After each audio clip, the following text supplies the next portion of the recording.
Rabbit Hour presents Bible Study. Brother Kelly, Sister Julie.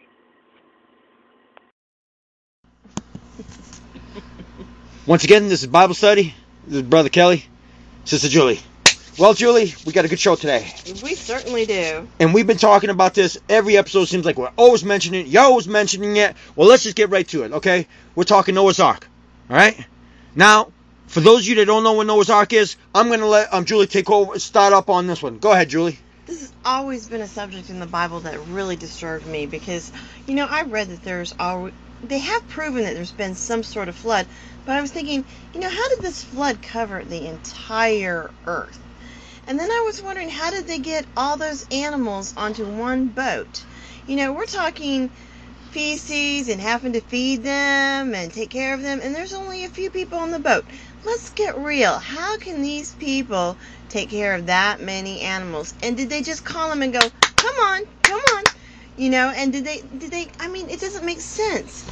But there's other things that make sense to me, which I'll get into later. But go ahead and talk. But you know what? The story of Noah.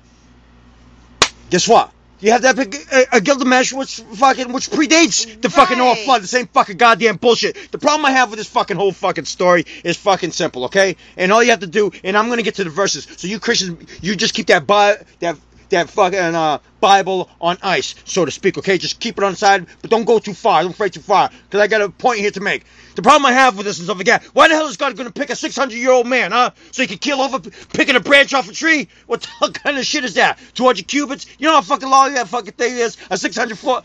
Come on. This is ridiculous, huh? Julie? How could they fit every kind of animal in that? You know, I have my own opinion of it. But if you go back to the Sumerian text, there was Enki that had warned another guy about the flood that was coming because they knew that some meteor was going to hit and was going to cause a huge tidal wave. And but I got a question for you, Julie. I got a question for you.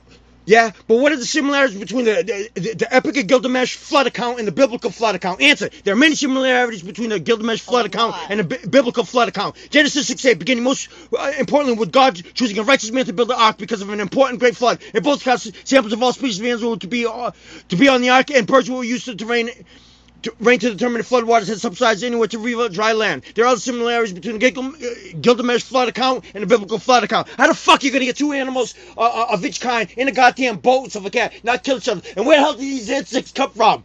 Okay, and let's think about this too, okay?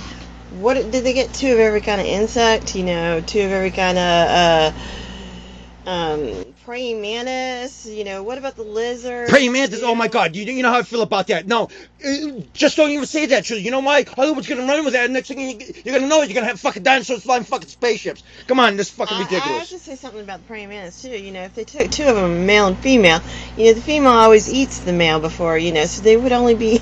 Yeah, see, that disturbs me. These people are deranged. They're all fucking mental coming up with crap like that, okay? Again, I have my own opinion of this. You know, because I don't believe that what was built was a regular boat ship. I believe that it was connected to the spaceship. But let's take a closer look, okay? Here's the problem I have, okay, with the whole Ark story rises, because there is no evidence for a global flood. All right. Now they have creation story. Wait, Julie. Just wait 1 second. Creation stories from many different religions and culture include flood stories and feeder notes that if a worldwide flood had occurred, the archaeological record 5,000 years ago would be replete with the Pompeii-style ruins. The remains of thousands of towns, villages, and cities all wiped out by flood waters simultaneously. It would appear that the near annihilation of the human race, if it happened, left no imprint on the archaeological record anywhere. See, so that's science right there. Remember, we touched upon science. I do have something to say on that. You know, there was a record of a flood, you know, and there's been many floods. That's why you have underwater cities. But the thing is, it did not flood the whole earth. You know, it could have been in that region, and to them, it would have seemed like the whole world was flooded. But, you know, everything, there's all these underground cities that they're finding that used to be above ground. Yeah, see, but the lack of physical evidence of the Great Flood hasn't stopped modern believers from searching for Noah's Ark itself. But the boat is conspicuously missing. It's never been found despite repeated claims to the contrary. 40 years ago, Violet M. Cummings, author of Noah's Ark, Fable or Fact, Creation Science Research of the 1973 claimed that the Ark had been found on Mount a rat in Turkey, exactly as is described in Genesis 8:4, which states, and on the 17th day of the 7th month, the ark came to rest on the mountains of a rat. In February 1993, CBS aired a 2-hour primetime special entitled The Incredible Discovery of Noah's Ark. No shit, I saw that program, and guess what? They didn't find crap. A piece of wood. Well, that's because I don't believe it was a boat. I believe it was I mean, if there was a flood in that area, and you've got all the Anunnaki and everything the Sumerians that they talk about, you know, I really believe that if they wanted to save any kind of species from becoming extinct, that they took DNA, is what we do now. You know, we're stockpiling DNA in case something happens with our world. You know, so to me, it was probably a spaceship and DNA of everything that they could gather. Well, see, I just have a whole problem with this. It just doesn't make any sense, okay?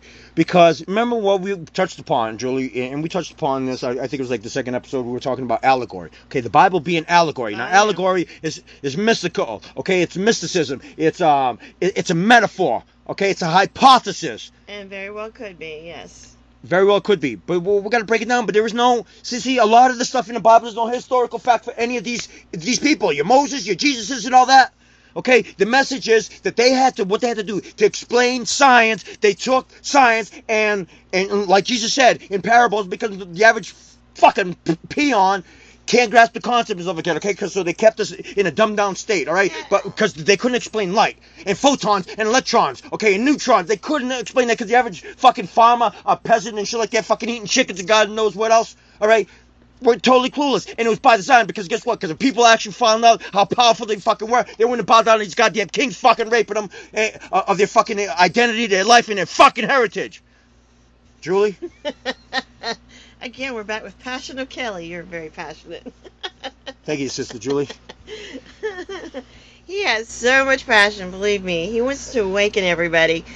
You know, it just doesn't make sense why they would choose just so many people, too, to save out of those people. What, were all those people bad, too? I mean, in Sodom and Gomorrah, they were bad, and they destroyed them, and then all of a sudden, all the other people are bad, but they said, don't warn them, and, you know, it doesn't make sense to me, but, you know, again, I strongly believe in interdimensional beings and aliens and things that have come here, you know, so there was all these wars in between the gods and goddesses, and they were human like us with human emotions, and I think we have such a natural resource planet that's full of everything that there would be these interdimensional beings that would be jealous of trying to control it, and, you know, you know, humans are infallible. I mean, we're not perfect, and they're not perfect. Do you know that both arcs described in both in Genesis and, okay, in the Epic Gilgamesh from the Sumerian text, okay? This is ludicrous. Both arcs had one single door and at least one window. One fucking window, one fucking door. What the hell, man? That place must have stunk. Out of donkey shit, elephant shit, fucking monkey shit. What the hell? And lions. And how the fuck didn't the lion not fucking eat the fucking lamb? Huh? How's that even possible? However, ancient script, okay. I don't have it for you right now, but in our upcoming series, The Meaning of Life, I will find where it is. I believe I got it from a book written by Michael Sarian and stuff like that, and I got it from there, where it basically says that there was a time on this planet when the lion laid with the lamb and there was no war. So something fucking happened on this planet, but it wasn't a fucking goddamn flood and the animals in the goddamn boat. You know, sitting out and sleep for 40 days, 40 nights. What kind of shit is this? Who believes this? You believe this, Julie? No, you know, and then, you know, I guess some fundamental Christians would try to come up with excuses for it. Maybe God made all the animals constipated, so they didn't have any feces during that time. Yeah, but magic beans. But if God wanted to save them like that, I mean, God is God, the divine creator. It would just recreate everything on earth anyways. I mean, if it created us in 6 days, 7 days, you know, everything, why couldn't it recreate it again? Why did it have to be Noah in a boat with all those animals and bugs? You know, it's impossible. It's completely impossible. So for somebody to believe that, you know, it's just... Do you know the reason I have a problem with all this fucking crap, and I'll tell you why. The reason I have a problem with all this, all right, and some scholars, you know, some scholars, okay, hypothesize that, and they hypothesize, and I believe this, okay, that the Noah, yeah, the Great Flood with Noah and all that, okay, was stolen from the Babylonian account. It was borrowed from there, just like everything else. Just like Christianity is an adaptation of fucking Horus or pagan sun worship. Okay, when they worship the sun, they put a fucking goddamn sun on the goddamn cross. People would have caught on today. Isn't that like pagan tradition? No, fuck that. So they put some fucking blonde guy in there, and that's fucking even more ludicrous. Like a blonde guy fucking tracked through the fucking desert and stuff like that. Yeah, right, man. He'd fucking die. The fucking heat would kill him. Well, the Son of a ridiculous bitch. Well, what thing kind of crap is- is this, anyways? And it'd be irrelevant and stuff like that. What the fuck would Jesus from fucking 2,000 years have to do with me now? Because it's about the Christ consciousness. It does have to do with Jesus, but not in the way that you think, okay? Because there's a message about eternal light, okay, to connect him with the fucking Father. That I could believe a lot better than fucking 200 fucking boat with fucking stinking foul smelling shit from fucking elephants and donkeys. Sister Julie. Yeah, I can't believe that either. It's just a little too much to handle, you know. And they'll probably put some boat somewhere and say this was Noah's Ark, but you have to see they cannot fit that many animals and that many creatures in a boat, and you know, it all work out the way they planned it. The problem that we have with all this is that when these writings were interpreted to the average peon and stuff like that, they were taken literal. They I mean, still take them literal. well, that's what I mean. They take it literal. Too many peons. But here's the thing. They actually think that these are the words of God. Like God wrote the fucking Bible, said, hey, stupid, here. It was man that wrote the Bible. You know. Thank you. Okay? Yes. You don't believe me? Pick up any Bible in your fucking goddamn house. Read the very first fucking page. It'll tell you who wrote that goddamn book. Julie? Well, you know, Kelly, the problem I have is the fact that all these wars over religions, and I mean, they have been crazy, and we still haven't learned from our mistakes. I mean, they killed you for everything, and I know we'll get into that in another thing, but I mean, if you were born a little different, if you're born with a mark on you, I mean, so many things you were killed for, but not to say the whole wars between them, being forced into Christianity, or killing the pagans, or the pagans killing the Christians killing the Jews killing the... It just goes on and on and on and on. But this is how they get people, okay? It was just like when goddamn, what was his name? Fucking Geraldo Rivera and stuff like that, when he drilled into fucking, what was his name? Fucking Al Capone's fucking safe, didn't find fucking shit. It was the same thing here in February 1993 when CBS aired a 2-hour primetime special entitled The Incredible Discovery of Noah's Ark. Included the riveting testimony of a man who claimed not only to have personally seen the Ark on the mountains of Ararat.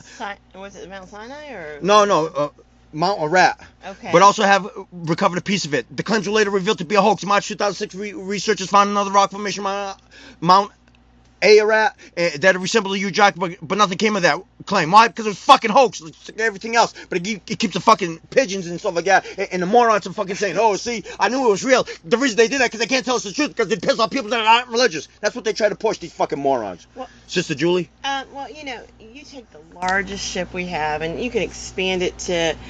I mean, just really think about this. How big would a ship have to be to hold every kind of animal on this planet?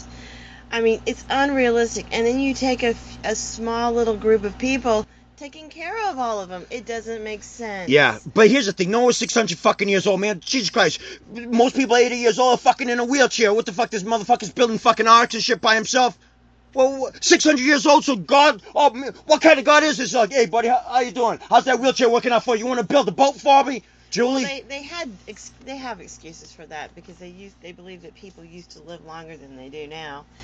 But you know, Kelly, you know, I think a lot of these people, you know, they go to the doctor's office, they read that little Bible that's in the doctor's office that says, you know, God and Noah and the ark, and they don't get past that child scripture of the Bible and really research it further. They just believe whatever they're told. And so they go around and they don't look into the other faiths. They just don't open up their minds. They're safe in believing that, you know, Noah had an ark. Okay, so I'm going to present this question to you, okay? Do you believe Noah's Ark existed? Come on, Julie. We're running out of time. I do not believe that Noah's Ark exists as in a boat. Okay. Thank you. I'm a little undecided, not because of the boat thing. I'm just undecided how they've allowed this, how people can actually take this literal, okay, when there's no fucking historical evidence and stuff like that. So that's why I'm not even going to form an opinion. You want to know why? Because there is no opinion to give on it. You want to know why? Because Noah's Ark is fucking is as real as the fucking Easter Bunny. Julie? Well, I believe in the Easter Bunny, but no. Once again, this has been Bible study. This is Brother Kelly, Sister Julie, signing off.